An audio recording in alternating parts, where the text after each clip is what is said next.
It's very hard to choose who got the better draft here, just because a lot of comfort heroes are on the side of NXP Solid, plus a lot of good setup on the side of Blacklist.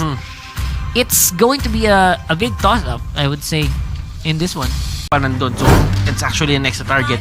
So, they should be able, or they should be able to end this game ng mabilis unless gusto nilang mag-scale si Alice, and that would be disastrous for their side. Yeah, that's exactly something that you want to avoid as we go into Game 2 of Blacklist International versus NXP Solid. Yung kaninang game natin, that was contender for second longest game of the season so far. Yung una is sila din. Yeah. The longest game so far for the season is sila versus NXP versus Execration. And that was the long 2-1 that we saw. So ngayon, feeling ko gusto, it's gonna be another one.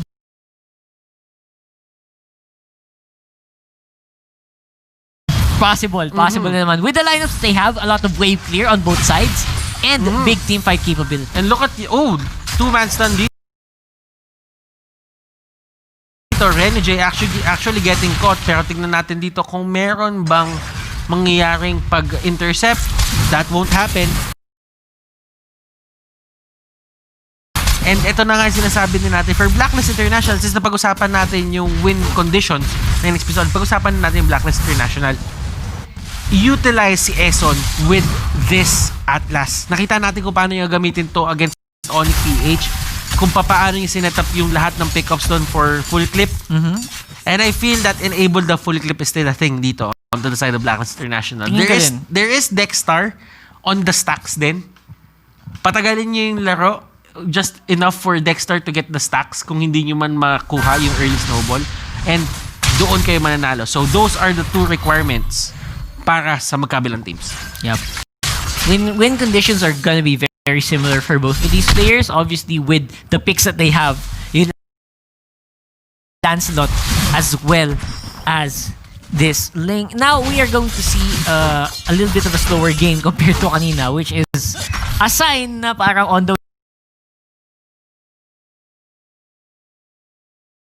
way nga tayo dun sa medyo long games natin. For sure, kasi kung papansinin mo kanina, ano naman nag-ingat pa rin yung dalawang team. They still respected each other. And si Renny J dito will still get that coin.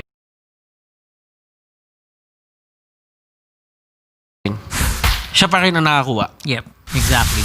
And that's the power of the FAMs, man. Mahirap contest ang FAMs sa early game. Like, there's a lot of times na yung FAMs na to is going to be, sometimes FAMs is tankier than the actual tanks in the game. And si Eson dito nahuli, and here comes the Feathered Airstrike. Will it matter though? That is the question. Yawi dito hinahabol ni Full Clip. Does he have enough damage? Tempest of Blades nandun, and look at that, pumasok na lang si Full Clip dito. He converts that into a kill. And Alice dito ang pinaka-next target for Renny J. He will take that down. And tatandaan natin na this is a bad matchup para sa isang Alice. That's true. Yung Thams Alice na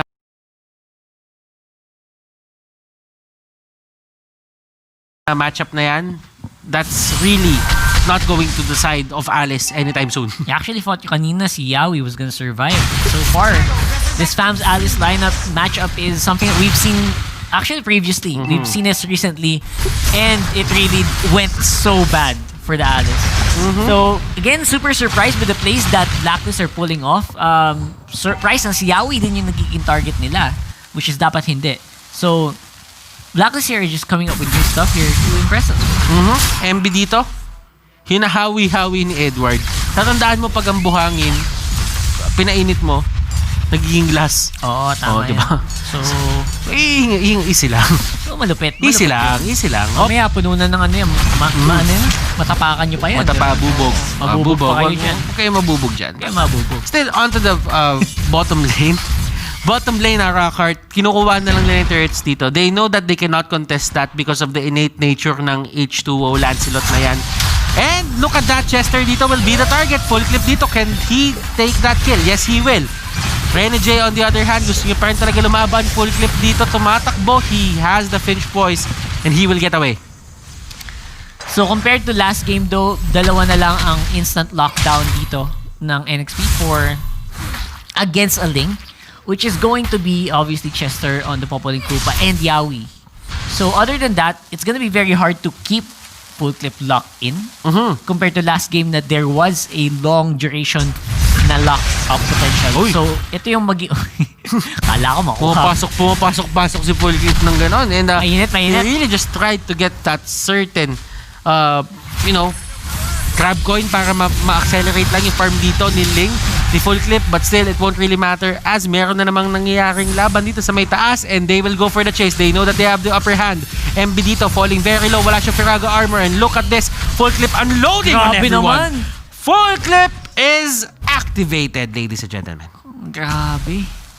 Earlier, he was just on the bottom part of the map trying to steal that coin, and all of a sudden, he was fighting on the top lane very easily. And ito na nga yung pinasabi natin about full clipping. There's a reason why he stopped KDA right now. He does a lot of things, especially given the right heroes, and Ling pa ang gamit niya ngayon. Full clip dito. Nakita mo yung damage output sa kanya, you really have to respect kung ano man. Respeto pa rin kay H2, Respeto pa rin kay H2. You gotta take care, bro. Oo, kailangan Or mag-ingat ka else. talaga. Thorn Rose talaga ang magiging pinakakalaban mo dito. Pero in terms of getting these buffs, Retribution and Thorn Rose ang ayaw mong makita. Although onto the bottom lane, Dexter dito is getting priority over 2 lanes. Which is pretty good, I would say. Still pretty good. Now, Yawi, nag-aabang pa rin, and I think ayaw nilang ibigay yung turtle na to. Setup will be very crucial here in the timer. You want to get that third turtle if possible, especially if you're Blacklist, and NXP ngayon ang zoom zone around the bottom lane. Eson, on the other hand, nandito siya, nahulid siya dito. Ng side ng NXP, solid Fatal Links is there. It will not be able to save him, pero sabi ni Aqua dito, sige, pwede ako umalis. Yung bird form niya, yung wings by wings, is makakancel. Yawi going in, and look at this map control for the side of NXP Solid. They're actually making it work. H2O, nasa turtle na sila dito. Renny J, nagsusuntukan sila dito ni Edward, and look at MB preemptively going straight for Edward dito with the last insanity. Tignan natin dito kung ano mangyayari dito sa may fight na to. Edward trying to get away, kinagat-kagat siya ng aso, and that Chichu Dog will get the kill. And of course, the turtle will be going over to NXP Solid pa rin. H2O getting everything he wants in that fight. Yawi on setup. Pero dito ito talaga yung mahirap na part. Yung pag-push. Yung mga ganyang maliliit na lang na HP, as long as Aqua is there, Wave clear. mabilis ang wave clear sa isang feathered airstrike. So, kailangan nila mahanap yung way na matatanggal nila si Aqua sa may mapa before they push. Kasi naniniwala ako, kaya na nila mag-push ngayon ng diretso eh. They have their items. Malakas na yung damage output ng NXP. So, kailangan lang mahanap ni Chester or ni Yawi ng si Aqua, which will be a bit difficult considering yung mga positioning na ginagawa ni Aqua ngayon. Pero, if they pull it off, pag natanggal lang nila isa, ito lang si Farsang to. They will be able to make a big Ito mo yung push. ginawa na ni Chester. Binato na lang yun eh. No? Ito na. Sige, kaya na yan. Siguro mo na yan, dog. Oh. Okay na yan.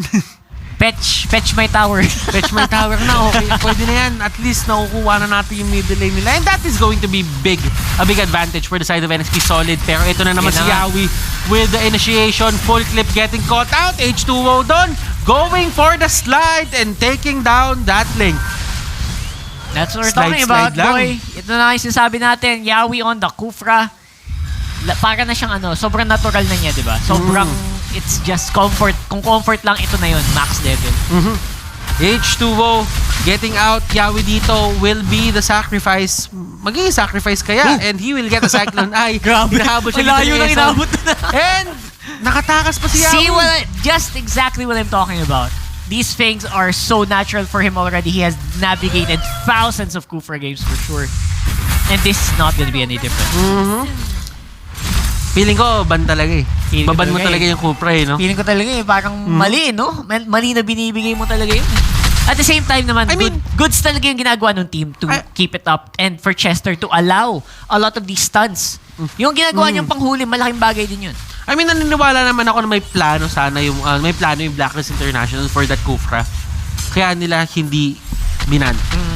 But still, they're reminded of why it was a threat in the first place nung game number 1. Exactly. Ito yun eh. Di ba? Ito And yun. they get another kill on Eson. Eson dito, hindi na talaga siya na-activate. And the only thing that is saving Blacklist International dito from outright losing this game is that Farsa. Aqua is doing a great job. Hindi siya nagpapahuli basta-basta dito. Edward though, getting caught na naman on the top side. Plus namigay pa probably ng Lord. No one is here to contest. Napakalayo ni Full Clip dito sa Lord na to.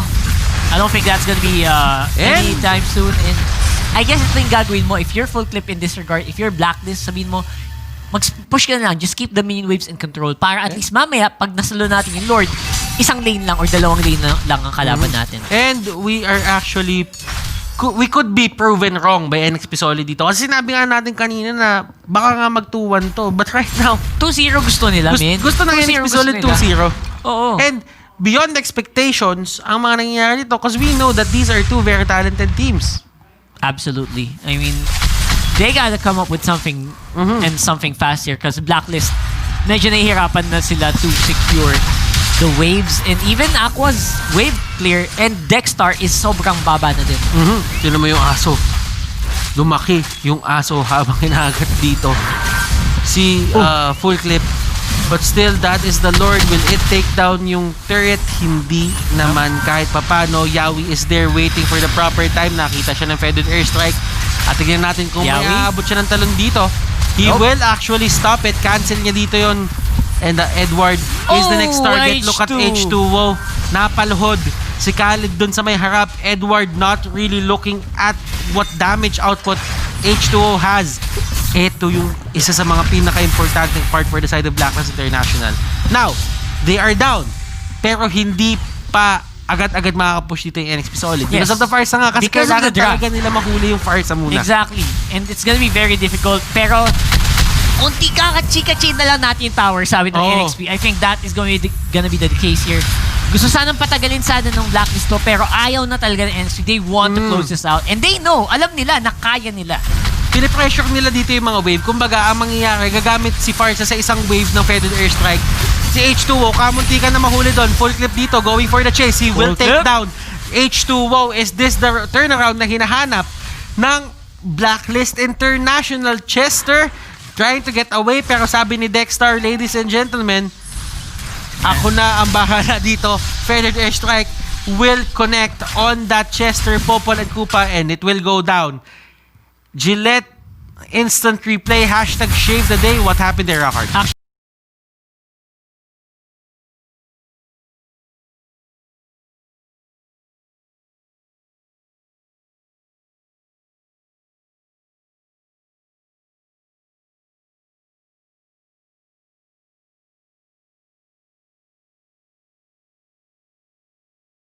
Kaya sana nilang consistent yung tuloy yung teamfight na to. The problem was, H2 was already low nung pumasok siya.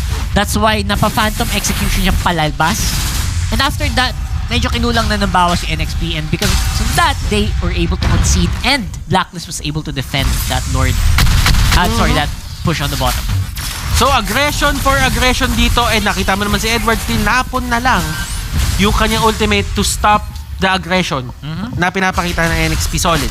Okay, at least gumagawa sila ng way dito para, alam mo yon, hindi sila mag-bleed out. Kumbaga, kailangan mo remedyoan yung mga bagay-bagay na or yung mga butas na binibigay sa iyo dito ng NXP Solid. Kasi yung Blacklist International ngayon, unti-unti na silang sinisira ng NXP Solid yung pundasyon. At kailangan nilang ayusin yon isa-isa. And this is the remedies na nakikita nila. And look at that fatal links. Feathered airstrike will connect. Damage won't be enough. Pero sabi ni Edward dito, the time is now. Ito na ang paglaban natin. Yawi dito will be the next target. Tignan natin kung ano mangyayari. He will go down as well. H2O, tina-target siya dito ni Full Clip. Sinasize up siya dito. Feathered airstrike will be there for a second time around.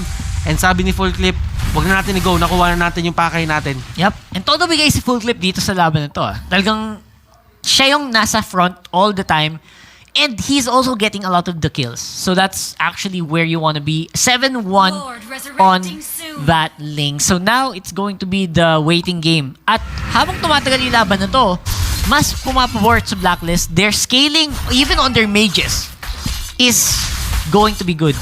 So, kailangan bantayan ng NXP itong si Aqua din and si Dexstar.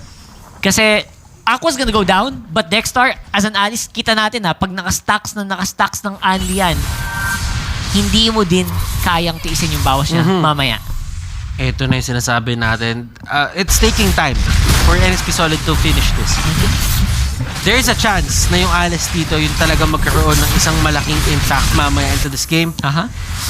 Pero andito na si Full Clip in the area. Medyo natumba siya dito. Medyo nalaglag pa nga siya dito. Tempest of Blades. He will use it. Yawi dito. Going for the bouncing ball. Naipit nila si Full Clip dito. And look at that dodge. Nakaiwas siya. Dun sa may likod naman, there is a Renegade fight na nangyayari. This is a 4v1. Masasalba kaya siya dito ng mga teammates niya. Sabi ni Renegade, never say die. Laban na lang. Naka-vengeance naman eh. And that is a Thanos that bought a lot of time para sa ibang members ng NXP Solid. So far, they need to reset. Kailangan mag-reset nila and they need to wait for the Lord push happening down right now. Pero, si Renegade and si H2O hindi pa available para lumaban. So, feeling ko masasayang din yung Lord take. Pero, the good thing about that is, nakuha ng NXP Lord. Yun yung pinakamalaking bagay doon. Because if not, it's going to be a really... Alam mo yung pinagkaiba talaga ng game na to para sa akin, yung yung impact ni Renegade sa game. Yung first game medyo naging mahirap for the side of NXP Solid because Renegade was actually shut down for quite some time. Pero ngayon si Renegade, nakikita mo na talagang enabled siya para mangharas at para maging frontline. Nakikita mo yung difference eh. For Blacklist International naman, they're doing the right place na nakakalabas na sila ngayon ng base nila. That is an improvement sa way of life nila dito sa mapa na to. But the thing is, itong mga pagiging aggressive na ganito, yung paglabas-labas ng mapa, it could lead to pick-offs din kasi. So NXP Solid, they should be on the lookout para dun sa mga nagsosolo-solo. Katulad nung ginawa nila kanina kayla Edward nung game number 1 na they utilize etong si H2O at si Renegade na magkasama sila lagi at sinusubukan nila i-pick off yung mga big targets dito sa may mapa. Yep. In first one, mas madali kanina yan. Pero right now, it's gonna be another big one. Full clip here. Yawi gonna be the target for the rest of Blacklist International. They take 1 for none.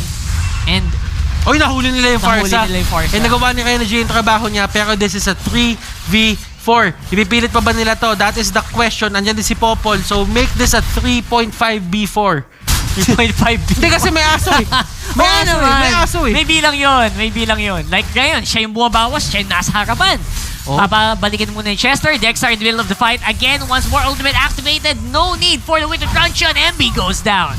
And Dexter dito is the target for H2O. H2O dito na pinpoint niya na kung sino yung kailangan niya i-take down. And look at the HP bar. Going up for Edward. Tutumba dito si H2O. And gumagawa na ng paraan yung Blacklist International. Slowly but surely climbing up the ranks ulit. And ito yung sinasabi natin, as the game progresses, so the scaling. And the gold is going now in favor of Blacklist kahit na medyo kulang sila ng inhibitor. Malaki ang kinlime na gold difference doon ng Blacklist. I'm a little surprised na they can still keep this going. Now, scaled up na maayos si Kuya Dexter din. He's doing a lot more in the team fights. Kaya napapatagal yung laban ngayon. And NXP Solid, they are starting to lose momentum. And nandito na si Full Clip din. Nakuha niya yung items niya, 913. Solid performance from both teams. Pero tignan natin kung aabot nga ba tayo ng pangatlong game. Blacklist International fans, lahat sila ngayon, para kamdam ko, nagtatatalon talaga eh. Kasi nababaliktad na eh. Pero yung NXP Solid fans, they are, I think, alam mo yon, parang nagtitiwala pa rin sila na kaya pa kayo baliktad to. So, dyan lang kayo. And enjoy lang natin. It's not over. It's not over, kumbaga. It's not over. It's not over till it's over. 3K gold lead is something na hindi naman ganun ka laking bagay at 18 minutes into the game. Lord akit na naman, and I think this is going to be a better positioning here for Blacklist compared kanina na sila ay medyo umaagaw-agaw lang. And remember, katulad ng sinabi natin, in terms of securing that, kailangan makapwesto agad yung Blacklist International and hindi palapitin sa H2. Yun nga yun. Parang yung ginawa din nila kanina kay full clip ng Lancelot. Oo, kailangan ilayo nila. Kailangan ilayo nila. Kung ano ng yung todo. paghahatak kanina ng NXP Solid para hindi Ganun makalapit si full clip dun sa my lord, ganon din yung kailangan nilang gawin. Tama. So, ang magandang ginagawa naman dito ng NXP is they're just making Blacklist guess. Hindi sila nagpapakita masyado sa mapa. So, hindi alam, ano ba, nag-set up na ba ng Lord to? Or, ano ba, hinahunting ba tayo? Are they trying to go for something? Pero looks like si Rene J ang mapapalaban dito sa baba. A little bit. Just a little bit. Patikim lang. Kumbaga, magiging laban na mangyari mamaya. And alam na may full clip ngayon na may damage sa and look at Yawi na pressure siya gamit yung flicker. No. So, walang isang mabilis dito na pag entrada mamaya na flicker to Tyrant's that ultimate Rage. Tyrant's Rage. Walang ganon. So, at least they take that out. Pero for Eson dito, the same thing happened. Wala na rin siyang flicker dito. So, there's no Napuwersa flicker. palayo. Fatal links.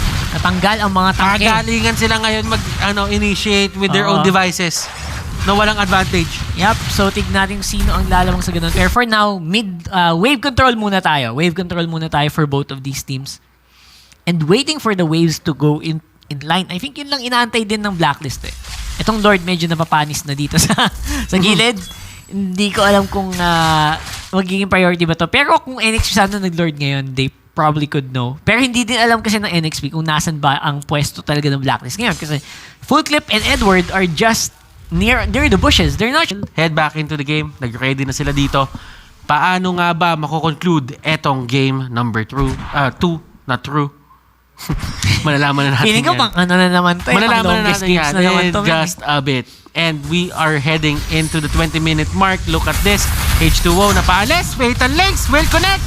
And that was the initiation na hinahanap nila. H2O falling Full very clip. low. Dexter dito onto the backlines. Let's see kung ano pa mangyayari. Full clip. Mga kaibigan, tinutuhog-tuhog yung mga tao dito sa may likod. Full clip. Ayun na, Will he nahuli survive? nila. No, he won't. Yawi is still there. Edward here with a two-man setup. And my goodness, Blacklist International, they are back in it. They're back. Absolutely. One guy remaining dito. Si Chester na lang ang natitira. 30 seconds, 40 seconds sa death timer. Kaya ng pala ibang miyembro nag-iisip. nila. Kaya pala nag-iisip na. Kaya pala may nakita ka ng mga number. Yung setup niya ni Yun na Edward. pala yung gagawin. Ni Eson. Yun na pala yung gagawin ni Eson. Sana may mag-edit. Feeling ko meron eh.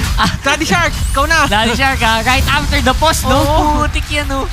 Wala. Nag-launch agad. Nag-launch agad. Kinalkulan niya yung distansya na gagawin ng flicker niya. And ladies and gentlemen, we are heading into game number 3. Nako po. Blacklist International.